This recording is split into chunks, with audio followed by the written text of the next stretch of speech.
Okay, so today I will be talking about what diabetes is and also the warning signs and complications that could occur if you have diabetes, who should be screened for diabetes, because not everyone has symptoms of diabetes, and the blood tests that we use to diagnose diabetes, and finally I'll be sharing with you some of the natural ways that we can manage the condition.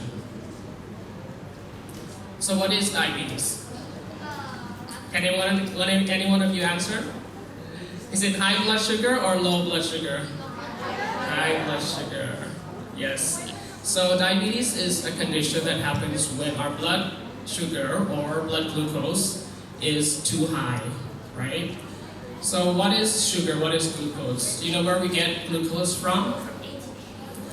It's from our food, right? Yeah, we get from our food, from our drinks, and also our liver produces glucose, right?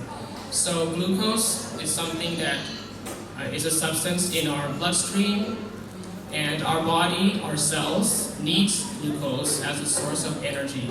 So we cannot live without having glucose in our body. So our body uses glucose. The glucose enters the cell and is used as energy. But in order for glucose to enter the cell to be used as energy, it needs a hormone called insulin. So insulin is like a key that opens the door to the cell and allows the glucose to enter. So this diagram may be a bit complicated, but let's go through it, right? So the yellow cloud thing, and it has a door on it, right? Yeah. And then the orange circles are the glucose. So the glucose is trying to go into the cell so that we can use it as an energy. And then we have insulin. Insulin is produced from the pancreas, which is an organ in our belly. So the pancreas produces insulin, and insulin is the key that helps to open the door so that glucose can enter the cell. So if we don't have insulin, if we don't have enough insulin, or our body doesn't produce insulin, then the glucose cannot enter the cell, and it basically just stays in our bloodstream, and that's where we have high blood sugar. So another condition is when the lock, so the key is there, we have enough insulin, but then something makes the lock not function normally. For example, if we're obese, if we have a lot of fat in our system, so the fat makes the lock abnormal. So even though we have enough insulin, it cannot open the door very well. And so in that case, we also have blood sugar in our bloodstream instead of going into the cell. Okay, how many types of diabetes are there? Okay, there's more than 2, but the most common are type 1 and type 2. Yes? Yeah. So which one is more common, type 2 or type 1? I hear both in the audience, type 1 and type 2, right? Okay, let's go into it. So type 2 diabetes is the more common form. 90 to 95% of everyone who has diabetes is type 2, right? So this type of diabetes is something that our body does produce enough insulin, but as I said earlier, the key, we have enough insulin, but something is abnormal, so our body doesn't respond to insulin, even though we have enough insulin. So this could be called insulin resistance, right? So type 2 diabetes mostly occurs in adults, age 30 and above, and people are usually overweight, but not always. You can have diabetes in somebody thin as well. And also maybe lack of physical activity would contribute to that as well. Because we know that when we exercise, the body, the glucose can enter the cell better. So type 2 diabetes can be managed by healthy lifestyle changes, eating good food, exercise, and usually tablets. Okay? But if we don't control the disease well, maybe later on, after 5 or 10 years, we might need insulin injections as well. So does any of you here know anyone that has type 2 diabetes taking like tablets or anything? Yeah, I'm sure we all do, right? Because it's a very common disease. Okay, so type 1 is less common. It's only around 5 to 10% of the total people who have diabetes. And this one, our pancreas, does not make any insulin at all. So we don't have any insulin, right? It usually occurs in children, usually less than 20 years old. So anyone that has diabetes, if you're less than 30 years old and you're diagnosed with diabetes, we will have to check an antibody in your blood to see if you do have type 1 or not. So because the body doesn't produce any insulin at all, so this patient definitely will need insulin injections every single day. So usually around 2 to 4 injections per day, and they cannot live without insulin at all. So mainly today I will be talking about type 2 diabetes since it's more common and we can all relate to that. So how common is diabetes? Let's say a percentage of the population, right? For example, let's just say Thailand. How many out of 100 persons, how many do you think has diabetes? Okay, I heard 5. Any other numbers? 30. Okay, any other numbers? 40. Okay. And what about US? Do you think it's more than Thailand? What about Malaysia? Is it more? Okay.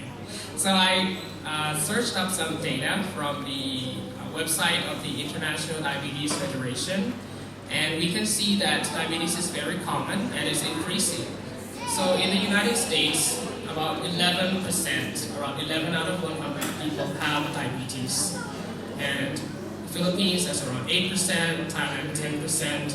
Malaysia, actually, previously, 10 years ago, it wasn't this much. But I think due to the obesity rate that is going up, so Malaysia has quite a number of diabetic patients. So it's more common than you think, right? Okay, so what are the signs of diabetes? How do you know that you might have diabetes? Or maybe your friend has this symptom, right? Okay. This might be a bit small. So the first one is you're thirsty all the time, right? And it's maybe not just because it's a hot day, and that you're always constantly drinking water, and also frequent urination, so you're peeing often as well. And it usually starts at night. You start knowing that you have to get up at night to go to pee, right? So normally it would be 0 to 1 time per night that you need to get up to pee. So if you're going like 2 to 3 or more of those times, then that could be a symptom of diabetes. However, in older men who have prostate problems, that could also be a cause of frequent urination as well.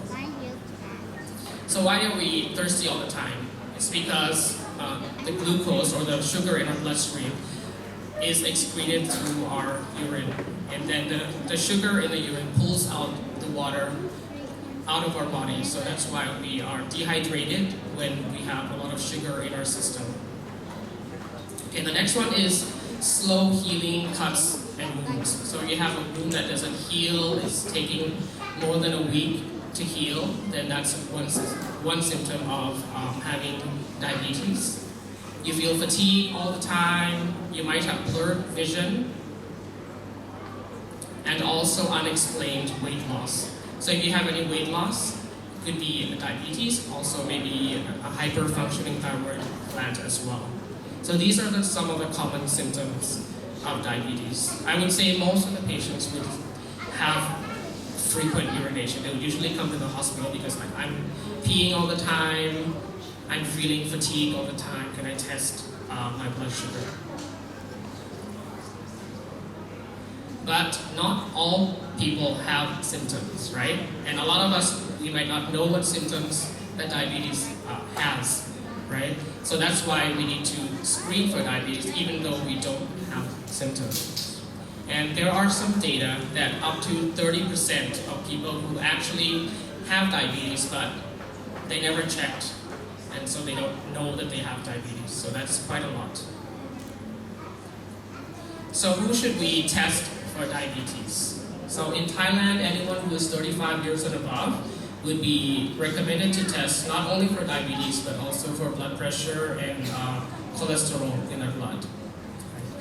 Next is anyone who is overweight. So in the United States, overweight is a body mass index of more than 25. And in Asia, a body mass index of more than 23, more than or equal to 23. Right? Also, if you have family history of diabetes, if you have hypertension, if you have dyslipidemia, cholesterol, triglycerides are high, or low HDL, then you should also be tested for diabetes. And of course, anyone who has heart disease, coronary disease, or stroke. So I would say that in our congregation today, some of you may be over 35, so you should test for diabetes. And also earlier this morning and also this afternoon, we had some tests done, a finger prick test. That is unfortunately not the standard. You need to do a venous blood test to confirm if you have diabetes or not. But this one the error may be 5 to 10%, so it's okay, but not officially for diagnosing diabetes. So how do we diagnose diabetes? We do a blood test, right? So basically there are two blood tests that we commonly use to diagnose diabetes. Number one is called fasting blood sugar or fasting plasma glucose. So this test requires you to not eat any food. You can drink some plain water for 8 hours before the test. So nothing, no food for 8 hours. And for cholesterol, just aside information, cholesterol you need to fast for 10 to 12 hours. But for glucose, it's 8 hours, right?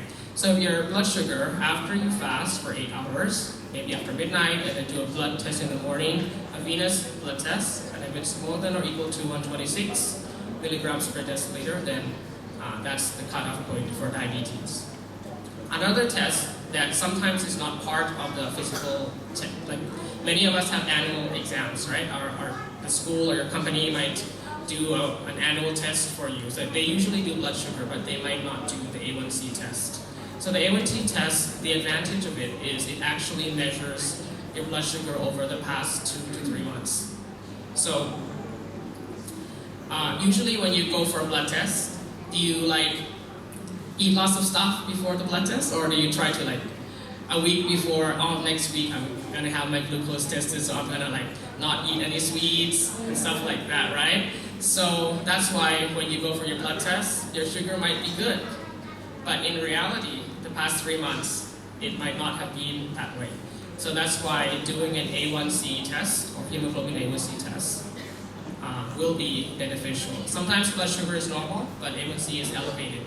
So more equal to or more than 6.5% would be a diagnosis for diabetes. So I recommend that if you're above 35 and you're doing an annual blood test, you can ask the hospital to add that to your test. Okay, so if we do have diabetes and we don't treat it, or we don't test, so we don't know if we have diabetes, so it's important to test, we might have complications from diabetes. So diabetes increases the risk for heart attack, which means a narrowing of your blood vessel to your heart, coronary artery disease, your increased risk for stroke, which is a narrowing of your blood vessel to your brain. Diabetes is also the most common cause for people who are doing dialysis, so it causes kidney failure. It is also one of the most common causes of blindness. So when you have high blood sugar, it affects the blood vessels in your eyes, and you have a retinal problem, and then it can cause blindness as well. And it is also one of the common causes of leg amputation or foot or finger, toe amputations as well. In addition, diabetes and obesity itself increases the risk for cancer, and of course, in the end, we could die from the disease. All right. We're more than halfway. Are there any questions? Okay, so we're gonna go through an overview of the treatment for diabetes, and then I'm gonna go straight into the natural ways in which we can manage our disease, right? So an overview of the treatment, of course, we know we have to control our diet, we need to exercise, and we should aim for a weight as most people with type 2 diabetes are overweight or obese, so we try to reduce our weight by 5 to 7%. And if you can reduce your weight 10 to 15% or more than that, then you could also reverse or put your diabetes into remission. And of course, we do use medications to control the disease. It's totally fine and it's advisable to do. We definitely have to do lifestyle changes, and I'm sure some of you might use herbal products as well. So as a medical professional, I'm not really against that, but you need to tell us if you're using any supplements or like other remedies that you're doing, and definitely you shouldn't stop the medications that the doctor is giving you. You can do both, right? So our aim is, of course, to keep our blood sugar less than 130. If you can keep it less than 110 or 120, that would be even better. And keep our A1C less than 6.5 to 7%. Keep our blood pressure, because when you have diabetes, usually the whole thing comes with it. You get hypertension as well, you get high cholesterol as well. So if you do have diabetes, not only the blood sugar, but you need to control your blood pressure and your cholesterol as well. Okay, so we are here. At last, the natural way to beat diabetes. Actually, these recommendations are not only for controlling, if you do have diabetes, then definitely this will help you. But also if you are overweight, and you can also use these suggestions to help you control your weight and then in a way prevent diabetes as well.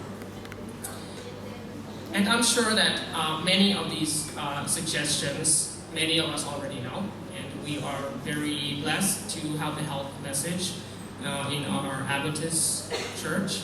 And many of these doctor recommended things are already in the New Start that Ellen G. White has suggested in her writings as well. So let's go into it, and if you have any questions or any suggestions, please feel free. Okay, so we recommend that we choose whole grains, right? So unprocessed, right? So which is better, brown rice or white rice? Brown rice. But which do we actually eat more? Oh, okay. So some people might say white rice tastes better, yeah. But we know that brown rice, unpolished or unprocessed grains, have more fiber, more vitamins, so it's beneficial for us. So fiber is actually something that when you eat, it sort of fills up in your tummy. So it makes you feel full for longer. Yeah, a lot of my patients say when they switch to brown rice or like rice berry, then they ate less rice. And what about bread? Is whole wheat better or white bread better? Whole wheat, right? So let's choose brown rice and whole wheat if we can. And of course, we are encouraged to eat a lot of vegetables and fruits. But for the fruit aspect, since you might already be obese or you have high blood sugar, you have to watch your fruit intake. You cannot just eat as many fruits as you want. As we all know, even if something is good, having too much of something good is not really good, right?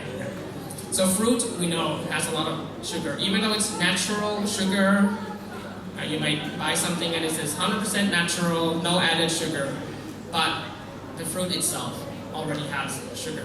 So we cannot eat too much of the fruits. And we have to choose what fruits we eat, and if the fruits that we're eating is very sweet, like ripe mango, durian, what else? Lychee, longan, we not like grapes even, yeah. So these if they are sweet when you eat it, then try not to eat too much of it, right? So 3 servings per day. And we generally recommend guava, apple, especially green apple, and dragon fruit. So these are high in fiber and they're not so high in sugar. So if the fruit that you're eating isn't that sweet, then maybe you can eat a bit more. So that doesn't mean you cannot eat mango or oranges or anything, but you need to limit. Like maybe 1 orange per meal, maybe half of a ripe mango, etc. Okay, the next is we should avoid sweet, salty, and oily foods. I think this one we all know, right? So anything that is sweet has added sugars. If it's salty, chips, stuff like that. Oily, greasy, fried stuff, curries.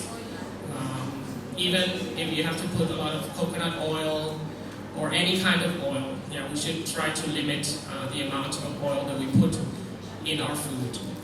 As we know that carbohydrates is 4 kilocalories, right? And protein as well. But if you eat fat, it's actually 9 kilocalories. So if you even just take like 1 or 2 tablespoons of oil, it might be more calories than like a big spoonful of rice, for example. So try to limit. And also when you eat sweet or salty stuff, it generally increases your appetite, right? If you eat salty or like spicy, it increases your appetite, so you might eat even more, right? Okay, next is to limit the amount of animal products and refined processed foods. So any animal product, even if it's lean meat, chicken breast, it all has cholesterol, even though you take out the skin and everything. So some of my patients said, I ate only the chicken breast, I take out all the skin, or I eat only fish, like why is my cholesterol high? So I would say that any kind of animal product, since it has blood in it, it would have cholesterol in it. So the only way you're gonna not eat any cholesterol at all would be plant-based stuff. But then on the other hand, why vegetarians can get diabetes, right? Can vegetarians eat donuts? Can vegetarians eat chocolate, cookies? Can they eat fried stuff? They certainly can. So even if you're a vegetarian, please watch the sugars and the oil as well. Okay, and finally, in this slide, we recommend you to sometimes if you can skip dessert, or you can eat fruit instead of a piece of cake, for example. So save the desserts for special occasions only, and then at the end of the meal, you can just take some fruit in limited amounts, of course.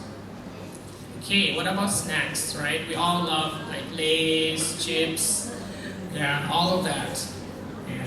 So we recommend you to avoid eating snacks between meals and also at night. That's really hard, right? But we need self-control, and we can ask God to give us that self-control. So if you can't resist a snack, if you really need to eat something, try to eat a small amount of fruit or some vegetables. You can chop up some carrots, cucumbers, or tomatoes and put it in a Tupperware, and then it's ready to eat when you need to, instead of getting that bag of chips. And also, if you do try not to buy snacks, but if you do buy snacks, keep it out of sight, keep it in the drawer, don't just leave it on the table, because whatever you see, that's what's going to remind you to eat. Alright, sweet drinks, I think we all know this. So we should avoid sweet, sugary drinks, soft drinks, alcoholic beverages. And one thing that we also recommend you to avoid is fruit juice. And that's because 1 glass of orange juice actually might be made from 8 to 10 oranges. So it's better for you to eat the whole fruit. You get the fiber. The fiber causes the sugar in the food to be released more slowly. And so your blood doesn't spike as much, and also you'll be eating less. You can't eat 20 oranges at one time, right? But you can drink 3 glasses of oranges at the same time. So limit or try to avoid the fruit juice, and instead eat the real fruit instead. Okay, we recommend you to try to eat at regular times. I think we all know this, right? Try to eat the same time so that your body is, your stomach releases the gastric acid at the same time. So some people eat two meals a day, and that is totally fine. Or you can eat 3 meals as most people do. But try to make it regular. And we do know that the digestive process takes around 4 to 5 hours. So if you eat anything before 4 to 5 hours, then your food in your stomach isn't fully digested yet. And then you're just adding something to it. And then it sort of has to digest the new thing to make it the same consistency as the old food. And then after that, it can be processed. So it's going to disturb your digestion. You might feel like bloated or feeling a lot of gas, you know. So we don't recommend you to take any snacks between meals. Additionally, you should not skip breakfast because we know that breakfast is an important meal. If you get enough calories or even the sugars that you get from the regular meal, it will help you to function better, and then you won't have as much cravings. So some people, they skip breakfast, but then by lunch they're just like very hungry, they're ravenous, they eat, and they take a big meal at lunch, for example. So if you're a person that happens to have that kind of habit, then it's better to eat 3 meals at a smaller portion. And finally, for this slide, the dinner or supper should be a light meal, and try not to eat late. Because if you do eat late, you'll also have reflux problems as well.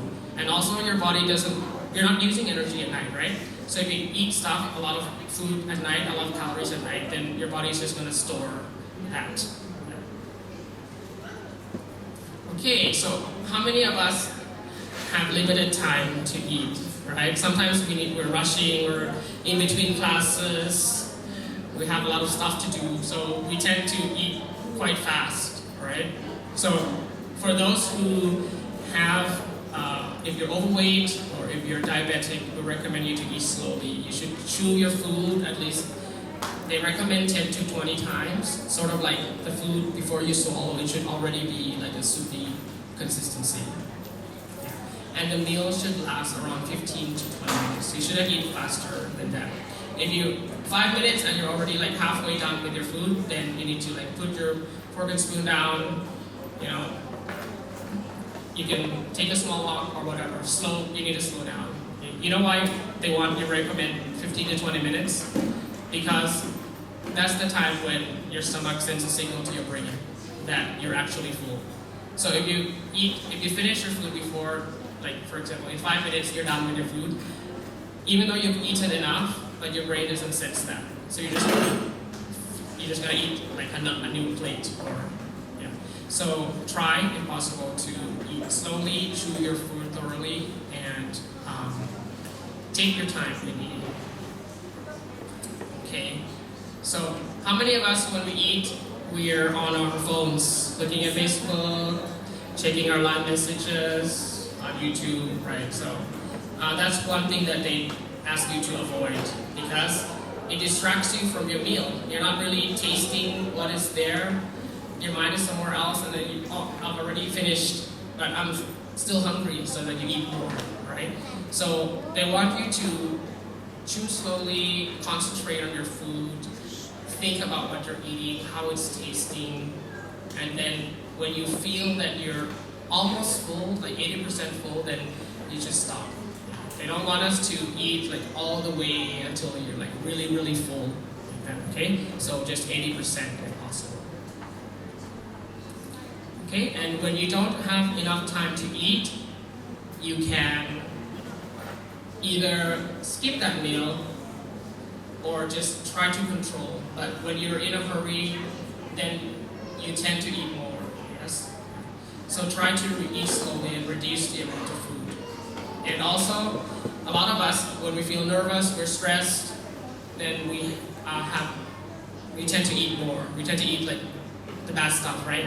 So we're so stressed from work, something terrible happened, or like something happened, and you're like gonna eat all the comfort food, right? So we have to sort of know that, okay, I'm that person that, like even for me when like I'm on duty, like a lot of cases come in and then get a snack or eat something that makes you feel good. So we have to try to watch out for that. Okay, food over. Now next is the water. So we all know that we need to drink enough water to keep our urine a light color. So if your urine is a dark color, that means you're not drinking enough water. And don't wait for your body to say, I'm thirsty, because not everyone will feel thirsty. Sometimes when you're thirsty, your body says, I'm hungry.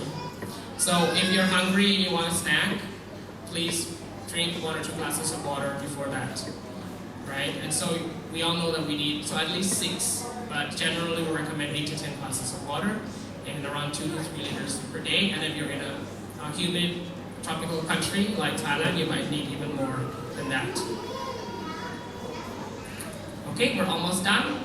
Exercise. So we all know the importance of exercise. We recommend 150 minutes per week, so that would be 30 minutes per day. One thing that you can do is try to take a brisk walk after you eat every meal, because when you exercise, your body uses the glucose, so you can help to burn your calories right after you eat, and that would help lower your sugar.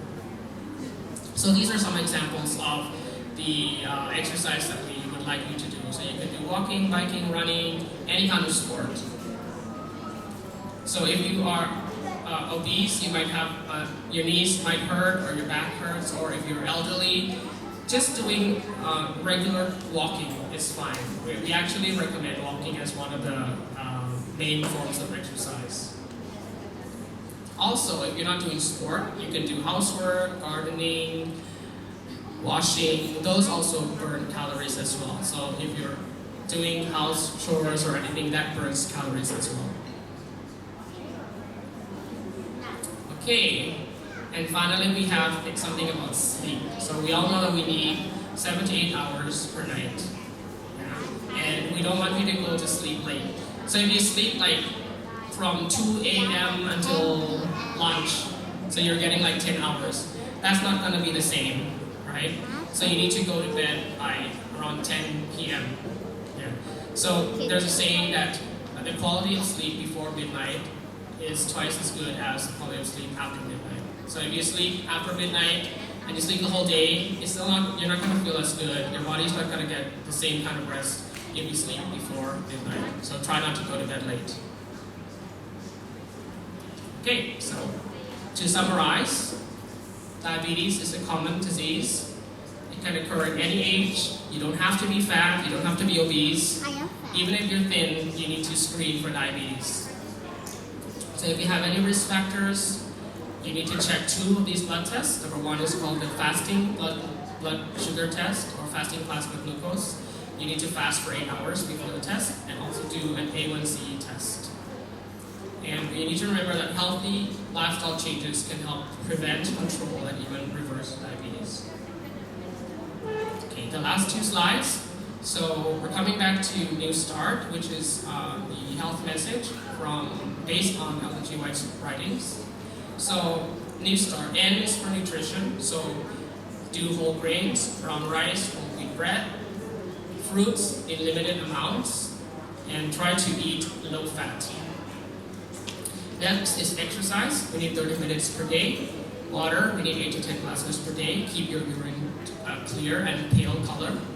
Sunshine, which our body will produce vitamin D from the sunshine. So we recommend 10 to 15 minutes early in the morning or late evening. So we don't want to get sunburned, right?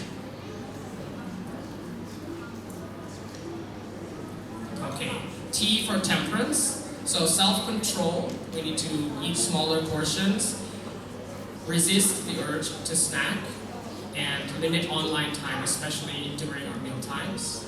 Next is fresh air.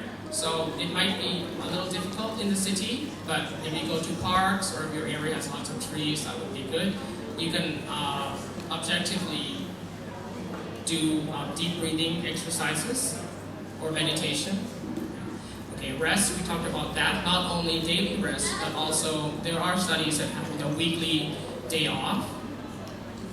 For example, our Sabbath rest, that would also be very beneficial. And finally, trust in God. We need to spend time with God regularly. And that would also assist in our self-control. Right, thank you for your attention. That's the end of our presentation, and we will have Q&A later.